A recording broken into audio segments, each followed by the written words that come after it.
What is up, guys? Welcome to the first college basketball podcast on the channel. I put a college basketball video out probably 2 or 3 weeks ago telling you about the start of the season and what you've missed. But man, every day in this sport, it just keeps getting better and better. There's better matchups, elite matchups every single day in college basketball, and I think that's what makes it so special. So this is the first college basketball podcast on the channel. And I don't think God wanted me to make this podcast tonight. My microphone broke. My lighting was messed up, and so I'm using some earphone microphone. So I hope it's not terrible tonight. I hope it's good enough to make it through one podcast. I gotta get another one, so we'll see how it goes. Earlier today, I put on my Twitter, which it's Cam_2030 is my Twitter username. 2 M's, by the way, so if you want to check that out. I post dumb stuff a lot. And what I've been posting every day is what I'm watching, and then I rank it by my excitement to watch that. So today, it was all college basketball. There was one NBA game, and there would have been some college baseball games on that too, but college baseball doesn't stream besides ESPN Plus for a long time. And I am not getting Flow Sports until maybe next year. But $30 a month for Flow Sports to watch some college baseball, it's just crazy. It's crazy. But so we'll go down my list of what I was excited to watch today. I have 16 total things. So number one was Iowa State at Houston. And just a huge game, obviously a huge game. Iowa State is going to Houston, and Houston is playing like one of the best teams in college basketball. They've only lost one game in conference, and that was to Texas Tech in a remarkable game 2 or 3 weeks ago. Today, though, LJ Cryer was just too much for the Cyclones, and this was an Iowa State team that has obviously been lower than what it started off in the regular season or the start of the season, but today they were missing Keyshawn Gilbert and Curtis Jones, two of their best scorers. I believe they are the two leading scorers, and just shot creators, shot makers, and defenders, especially for Keyshawn Gilbert. So Iowa State missing those two players and still keeping it a 9-point game, and it was 58-57 at one point with 4 or 5 minutes left in the ball game. Just a remarkable job by them, and I think they are still. They are a Final Four contender, obviously, maybe for sure an Elite Eight team in my opinion. They are that good whenever all things are going on, and even when they took that slump in the season just 2 or 3 weeks ago, they were without Momcilovic, who was their leading scorer today with 16 points. On the other side, though, Houston is ridiculous. Like I said, they're playing like one of the best teams in the sport.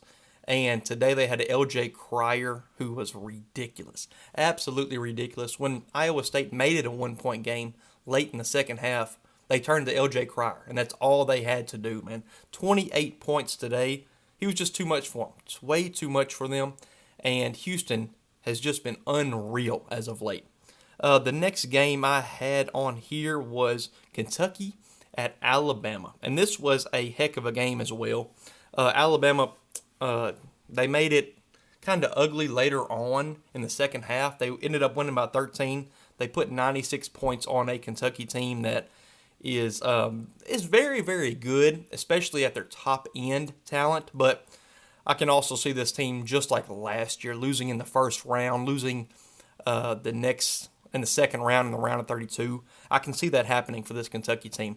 Their best player tonight was Amari Williams with 17 points, 11 rebounds, even had 6 assists, but it was just too much from Alabama, especially at home. Mark Sears was elite as usual, 30 points today for him. And this Kentucky team, man, they are just without an identity whenever they don't have a point guard. And Kirk Kriisa has been out for seems like months at this point. I believe it has been almost 2 months, maybe longer than that. They're also missing Jackson Robinson and Lamont Butler. And Jackson Robinson, one of their best scorers, him and Kobe Bray is one of their best shooters, and he was there today. But yeah, they are missing Lamont Butler, Jackson Robinson, and Kirk Kriisa. 3 very, very good point guards. I mean, Amari Williams was running a point. He was running point at some points during this ball game, and that's just not what you want to see in this in this game, or any game for that matter. So Alabama gets a huge home win by 13 points. Moving on, Duke at Illinois, and man, this game was ridiculous. Duke was They dominated. They absolutely dominated. Ended up winning by 43 points. Duke won by 43 points. They scored over 54 points in both halves in this game, 110 to 67. It's the worst loss Illinois has taken ever in school, in program history. 43 points is their worst loss. Cooper Flagg, 16.7 rebounds. But man, this one was in Madison Square Garden, so all the hype was there. Most of Twitter was talking about this game when it was going on. Just crazy. Duke looks like the best team in the country. That's including Auburn. That's including Alabama. Houston, who I just talked about. Duke looks like the best team in the country. Their only loss in conference play is against Clemson. And it seems like all their losses, their 3 losses, have come with Cooper Flagg having the ball in his possession the last seconds of the game, and he just slips somehow. And I know that's what Twitter talks about all the time. He just slips in the biggest moments. And it's funny how that's a reoccurring thing, but it really has happened to him. But gosh, he is such a stud. Like I said, 16.7 rebounds for him tonight. Didn't have to do much. Duke just ran Illinois out of the gym. And I remember the first of the season, the first conference play, Illinois ran Oregon out of the gym, beat them by almost 40, I want to say. And there were some points I was thinking this was a 3-seed team, maybe even a 2-seed team. And now I've seen them as low as an 8-seed on some bracketologists on Twitter, JBR, T3. I've seen them that low. And that's just crazy with how much talent this team has.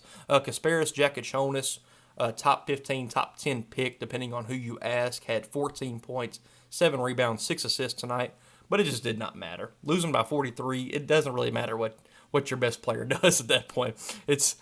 Gosh, Duke just looks unreal at the moment. Number 4 on my list, the biggest game I was excited to watch today, was the first game I watched today. Started at 11, Tennessee went to A&M, and ended up winning by 8, 77 to 69. Both elite teams. Both I have Final Four contenders, and Tennessee maybe even national title contenders. I might make a video on that this week on all of my tier lists of the SEC in each conference as well. But the story of the game to me, Chaz Lanier, man, 30 points, 8 threes, I want to say, in this ball game. He was insane. The shot making Chaz Lanier had in this ball game was just crazy. Usually Tennessee and A&M, it's a 55 to 54 ball game. This was not at all. Tennessee wins 77 to 69, and both teams just had very, very elite shot making. Texas A&M led pretty much the start of the first half all the way to the very end of it, and then Tennessee with Chaz Lanier took the lead in the end of the first half. And it was just back and forth the rest of the game. Tennessee didn't hold a lead for over 3 points to the last very end of the game when they ended up winning by 8 on free throws and fouls late in the ball game. The biggest shot of the game was an out-of-bounds play when Tennessee was up by 3. I want to say it was a 3-point game, and Tennessee was up by 3, and they had the ball like a minute left. And Zakai Ziegler hits the biggest shot of the night, just a out-of-bounds 3-pointer to make them go up by 6. And that was pretty much the story. Tennessee walked into A&M, to College Station, and beat them by 8. Just, man, 2 elite teams going at it. It's what you love to see, especially at 11 a.m. on a Saturday. The college basketball schedule is just awesome. Number 5 on my list, Missouri at Arkansas, my favorite team, where I was born and raised, the Razorbacks. They come off with a huge win. And they are, if you want to know the definition of a bubble team, that's what this team is. Obviously, they struggled so far this season. They had a huge win over Michigan, and then they didn't really get a huge win in conference play until Georgia at home, and then they go on the road to Kentucky at Rupp Arena, and we all know that Arkansas won that game somehow. Arkansas won that game. Then they beat Texas, and now it's kind of Arkansas just win the games you're supposed to win, and if you lose the games you're supposed to lose, That's okay, especially after winning a game like this. Missouri, a red-hot Missouri team, or should I say a black and gold hot Missouri team, comes into Fayetteville, comes into Bud Walton Arena, and Arkansas, who was down a majority of the game, they didn't take a very good lead until late in the second half. Big Z comes up with 20 points, who had 0 against Auburn a few nights ago. I'm glad I didn't have the podcast after Wednesday night. I would have been throwing a tantrum. I would have been throwing a fit. Arkansas had the game against Auburn, had the freaking game. And we choked like we always do in big moments, but tonight we won it. We get to 16-11 on the season, 5-9 in the SEC, which we all know the SEC is ridiculous. 5-9. It's not terrible. It's not terrible when you think about it. So Arkansas comes up with a huge win. Missouri, still an elite team. I know I've said that about every team I've talked about so far, but they are a really good team. Tamar Bates, Caleb Grill, Mark Mitchell, very, very good players, and they could make this Dennis Gates-led team an Elite Eight team, a Final Four team. I'm saying that about too many teams, so I'll move on. But yeah, Arkansas with a huge win. They get on the right side of the bubble. They have Texas coming up. I know they have South Carolina coming up. So yeah, they just got to win the games they're supposed to win. Number 6, St. Mary's at Gonzaga. St. Mary's already won the first matchup of this battle, of this West Coast Conference battle. And guess what? They do it again. St. Mary's, it was at Gonzaga, so it was in Spokane, Washington. And St. Mary's just not dominated, but I mean, they led the whole game. I'm trying to find it here. I'm on ESPN. But yeah, St. Mary's gets a huge win over Gonzaga. They win the conference. Tonight seals the deal of the conference. They win the West Coast Conference. They'll have the 1 seed entering the tournament. And I'm pretty sure this is a 4 or 5 seed St. Mary's team at worst.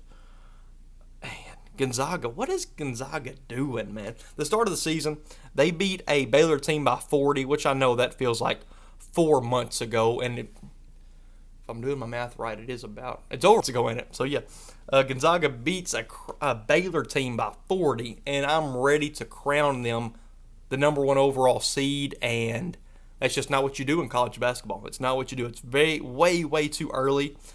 St. Mary's 25-4, 15-1 in the West Coast Conference. Gonzaga 21-8. That's not what you're used to seeing by a Mark Few team with this much talent. Graham, Ike, you have Nimhard. So many elite players on this Gonzaga team, and they're just struggling. Nolan Hickman, 12-4 in the West Coast Conference, and I know that's still a good record in the West Coast, but this is a really good West Coast Conference, a really good deep West Coast Conference team. West Coast Conference. San Francisco is very good this season. Washington State, Oregon State has shown some life, but yeah, St. Mary's is the number 1 team. Man, they look good. They really do. Moving on to number 7, Oregon. Oregon steals a win in Wisconsin. They steal it. Wisconsin led by 17 at some points in this ball game, and they led by 14 with 6 minutes left.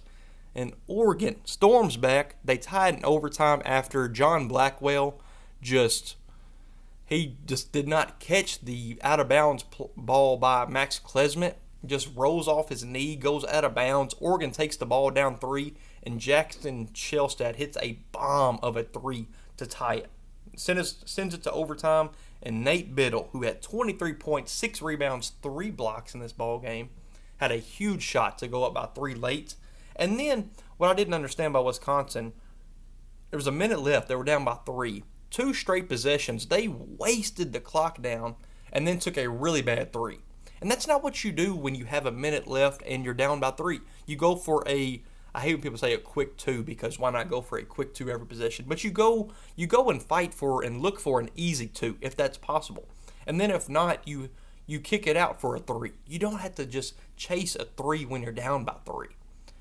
And that's what Wisconsin did. And I know Greg Gard in Wisconsin is hot as can be right now, but man, they choked this game. And Oregon needed this game. Oregon has so many quad 1 wins, but they also have some rough losses in the Big Ten. So they're just a really questionable team.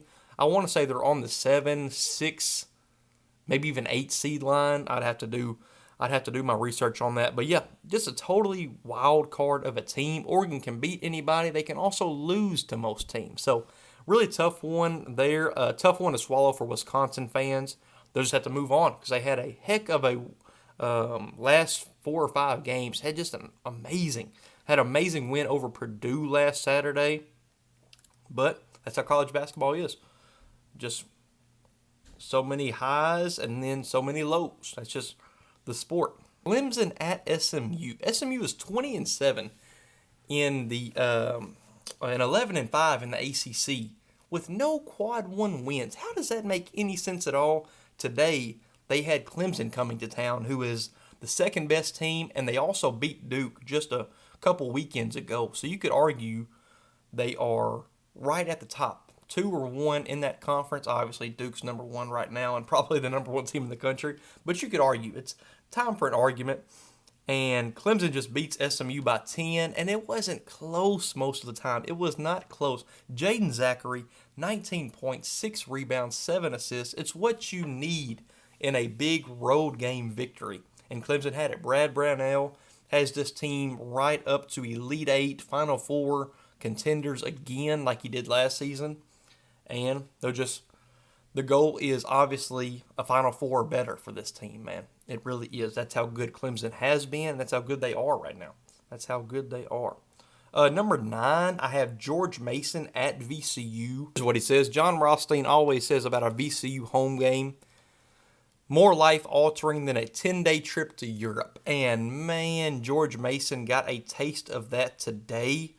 Let me find this. But, yeah, George Mason comes up short against VCU, and I didn't expect much more. Even though George Mason has been awesome this season, they definitely have. Here it is. They lose by 16 at VCU. And Max Shulga has just been a stud for VCU. They're 22-5, 12-2 in conference. But George Mason, 21-6, 12-2 in conference. VCU is staring straight down the barrel at a at-large bid. George Mason probably cannot do that just based on their non-con. But you never know what happens in the A-10 conference. You have Dayton in that conference who has struggled recently. St. Louis, they've been good, but not as good as they hyped up to be, especially with Robbie Aguilar coming over and Shirts coming over from Indiana State last year. But just a heck of an A-10 conference this year. It really has been. But VCU comes up with a huge win. And it was close. A very close game until right at the second half. And then VCU ended up pulling away. They eventually ended up winning by 16 points. The next game I got to talk about is West Virginia at Texas Tech. West Virginia on the road to Texas Tech. They just got a huge win over Cincinnati earlier during the week on Wednesday. And if you didn't watch that game, West Virginia was up by 9 on Cincinnati with 10 seconds left, and then Cincinnati cut it to 3 after a crazy three-pointer and then a steal and another crazy three-pointer. Cut it to 3 with 4 or 5 seconds left, and then Cincinnati had another look at it and just missed it, and West Virginia ended up winning by 3, getting on the right side of the bubble in most people's bracketology. But they just did not have enough today. Javon Small did not have a great game, averaging close to 19 points, and didn't come close to that today against a really good Texas Tech, Grant McCaslin-led squad. JT Toppin, 22 points, 8 rebounds. Man, this Texas Tech team is dangerous, and they are so fun to watch. My number 11 is Ole Miss and Vanderbilt. Ole Miss struggled most of the day. They really did. Malik Deal was their best player, 22.7 rebounds today. Vanderbilt led most of the entire game, and then Ole Miss took a lead late. It was 64-62. Vanderbilt went on a run to go up by 7 late in the ball game. Ended up winning by 5. Just another huge win for Mark Byington and Vanderbilt. 3 ranked wins this season for Vanderbilt. They're good, man. They are really good. 18-9, 6-8 in the SEC. That doesn't sound very good, but it is awesome in the SEC. Ole Miss, 19-8, 8-6 in the SEC. A lot of rumors for Chris Beard at Indiana. Would be fun, but man, I like him at Ole Miss. I really do. I like the passion and when Ole Miss is good at anything, basketball, football, baseball, their fans are behind them 100%. So I like Ole Miss being good, even though they lost today. They're still a tournament team. So I like Chris Beard at Ole Miss, but we'll see what happens to that. You never know. Who would have thought John Calipari would be at Arkansas? It's just crazy, crazy sport, especially in coaching changes. My number 12 was Lakers at Nuggets. I'm not going to really talk about it on here on the college basketball podcast, but Luka had his best game as a Laker, and they ended up beating the Nuggets. Number 13 was BYU at Arizona. What a game this was. I just got through watching it probably 30, 40 minutes ago. BYU 96-95. BYU beats Arizona 96-95. Richie Saunders comes up 23 points. He's been so good, so good. He had the 2 free throws at the very end of the game. But BYU led this game, especially at the very end. They led it, and Arizona just kept chipping away. And when I say Arizona, I mean Caleb Love. He has been so good. He has been so good. I mean, it feels like he had the last 10 points for Arizona, and he might have. Who knows? I wasn't keeping track of it, but he had Arizona go up 95-94, and then Richie Saunders had the ball. They were just letting him do what he wanted to do, and Trey Townsend got called for a weak foul. And that's wild to see when you're at Arizona, a ref call a foul like that. But Trey Townsend got a weak foul on him. Richie Saunders ended up going to the line and knocking both of them down. Credit to Richie Saunders. Credit to Kevin Young and this Cougar squad. Man, they are so good. Yegor Demon, so good, man. Just a tough loss for Arizona. Tough loss. Another, not slight on Trey Townsend, but at the very end of the game, when Arizona was down by 1, no timeouts, they had to take it under BYU's basket. They had a full court to go with 3 seconds left. And he did not give it to Caleb Love. He did not give it to Caleb Love. The one guy who has shown he can hit a 3-pointer to tie it up or to win it from anywhere on the dang court. Trey Townsend did not look at him. He overlooked him, threw it way on the other end of the court, and BYU escaped with a 1-point win. Had some extracurricular activity after the game, but that's what happens in these huge, heated moments in college basketball. That's why we love the sport, honestly. Arizona falls to 12-4 in the Big 12. BYU gets a huge win. They move to 10-6 in the Big 12, 19-8 overall. It's huge for their NCAA tournament hopes. Georgia takes on Auburn, and this was a close game for a long, long time until Johni Broome kicked in. 31 points, 14 rebounds. Did not miss a shot in the second half. Did not miss a shot. Georgia's looking for that prominent win. That win they have over St. John's very early in the season is going to propel them a long way. It really is, because St. John's they've been so good. They've been so good. Also, huge matchup with them and UConn tomorrow at 11 a.m. I might not even have breakfast ready by 11 a.m. tomorrow, but I'm going to have to watch that game. So that win is going to take Georgia a long way. A win today at Auburn sounded impossible, but they weren't too far away from it. They played pretty good, in my opinion. Asa Newell, 20 points for him, and he's a stud. Obviously, he's a stud. Auburn, 13-1 in the SEC, 25-2. They are, them and Duke, best teams in the sport right now. Moving on, Boise State ends up winning by 1 point, 70-69. They moved to 11-5 in the Mountain West. Kobe Sanders for Nevada was just not enough, barely not enough. 30 points for him. Nevada, disappointing loss here, very disappointing loss. But Boise State, they get this win. They move to 11-5 in the Mountain West, and they still have some at-large bid hopes, but I don't think they can get it done. Their best win of the season is against Clemson. Who would have thought this team would beat Clemson if you looking back at it? They won by 8 in that ball game. So, yeah, Boise State, much needed win here. They win by 1 at Nevada. San Diego State at Utah State. How did I forget? How did I look over that ball game? Just an insane coaching matchup. Jared Calhoun, who we all know, who has been ridiculous this year at Utah State, 24-4, 14-3 in the Mountain West. He's been so good. Brian Dutcher on the other side for San Diego State just took this team to a national championship appearance 2 years ago. San Diego State's not having the season they really thought they would have, but obviously they're a tournament team, 18-7, 11-5 in the Mountain West, but they lose at Utah State by 8. But yeah, somehow I just overlooked that game. Texas A&M CC at McNeese. Will Wade locks up a Southland Conference title 2 years in a row. His only 2 years at McNeese, and he's got both regular season titles. They're looking for more than what they got last year. They went to a tournament, but it would be school history, their second time going, and that's a school record for going 2 years in a row, something the school's never done. Will Wade is that guy, man. I'd like to see him at the Power Conference level again, and I'm pretty sure we would be. I thought we would after last season, but he'll prove it again in the Southland at McNeese. So yeah, those are my biggest games of the day. Let's just go through these scores and some games that I haven't talked about yet. Florida survives at LSU. LSU led, a majority of this ball game. Then Florida, with all their talent, Elijah Martin, Walter Clayton, they were just too much, ended up winning by 14 in a game that was not a 14-point ball game. They outscored LSU by 20 points and came up with a 14-point victory.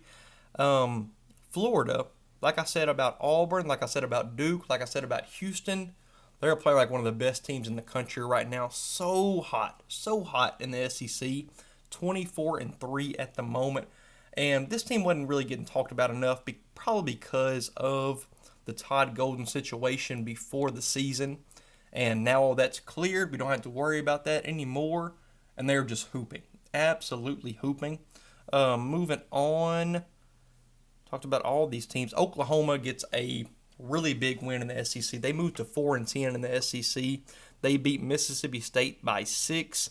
Jeremiah Fears, the true freshman, 27 points, 10 assists for this guy.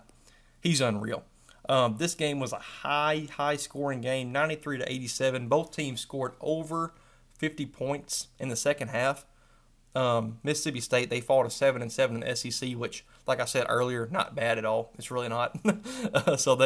Both of these teams, Mississippi State for sure is a tournament team. Oklahoma, after this win, I think they're definitely on the right side of the bubble, but they definitely needed this. They sure did. Porter Moser, Jeremiah Fears, Jalen Moore, they needed this ball game. Kansas gets back on track, a 32-point throttling over Oklahoma State. There's been a lot of rumors in the on Twitter this past week about Bill Self looking at the Oklahoma State job this past offseason. So I think he came out and said it was true, so I believe Bill Self about that, I guess. But Kansas gets back on track. They needed it. Gosh, they were struggling. Louisville, as we all know, they just win. 21-6 overall, 14-2 in the ACC. They beat a pretty bad Florida State team by 8. Chucky Hepburn, 29 points, 5 steals. NC State, Wake Forest. Oh, Steve Forbes, what are you doing, man? We saw this team a few weeks ago, or a couple weeks ago, lose to Florida State out of nowhere. And NC State upsets Wake Forest and knocks them out. They might not be top 10 to enter the bubble. They are off of the bubble right now. They need some huge wins, and they might have to win the ACC tournament or maybe make the ACC Conference Championship to solidify a at-large tournament bid. I just can't believe this. This Wake Forest team has so much talent. Cam Hildreth, Hunter Salas, they have so much talent. It's just not coming through. And same thing last year. After that Duke win last year with all the drama with Kyle Filipowski and storming the court and everything, I thought Wake Forest was a tournament team. They ended up kicking themselves in the foot or shooting themselves in the foot just like they're doing right now. North Carolina gets a 15-point win over a struggling Virginia team. But Hubert Davis, North Carolina, Jalen Withers, and R.J. Davis, they needed this win very bad. And I think North Carolina gets in the tournament. I really do. I think they'll win enough games to get themselves in the tournament. Plus, they have a really good non-conference like they do every year at North Carolina. I think they'll be on the right side of the bubble and get in. I really do. Bradley avoids the upset against Murray State in overtime. They win by 2 85-83. They ended up moving to 22-7 on the season. Murray State drops a heartbreaker, 14-15. They're 8-10 in the MVC. But Bradley is coming off. I guess not coming off. They beat Drake last Sunday in a heck of a game. That was such a good game, and they escaped tonight, so they keep their at-large tournament hopes alive. I don't think they'll make it as an at-large. I think they might have to win the MVC. But what do I know? I'm not a real bracketologist at this point. I want to be at some point, but right now I'm not. So I'll keep it to the experts. I'll give it to them. Princeton, speaking of the Ivy League, falls again today to Dartmouth by 15 points. They move to 6-5 in the Ivy League. Xavier Lee does have a great game, 24 points and 8 rebounds. But man, this Princeton team has not been what I thought they'd be. 17-9 overall. They're not a tournament team. They are just not. They have to win the Ivy League conference. So we'll see. We'll see how it goes about that. South Carolina gets their first SEC win of the season. They beat Texas by 15 points. Colin Murray Bulls, 22 points, 10 rebounds, 3 blocks. And South Carolina just needed this so bad.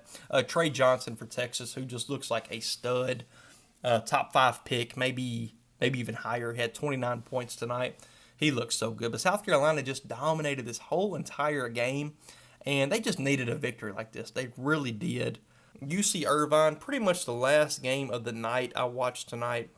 They beat Cal State Bakersfield by 9. They escape a Cal State Bakersfield upset. I mean, they led most of the game, but UC Irvine just turned it on in the last few minutes. They ended up winning by 9.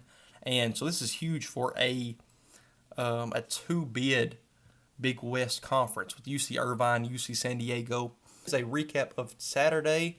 Just a heck of a day. It seems like every day is like this from now on. Man, we're going to have a bracket in 2 or 3 weeks. Just crazy to think about. The season has flown by to me. And this is the first season I've really been invested by this much and talking about it and being able to talk about it, being able to know so much about most teams. And I'm very happy to do it. I appreciate y'all for listening if you made it this far. Appreciate y'all.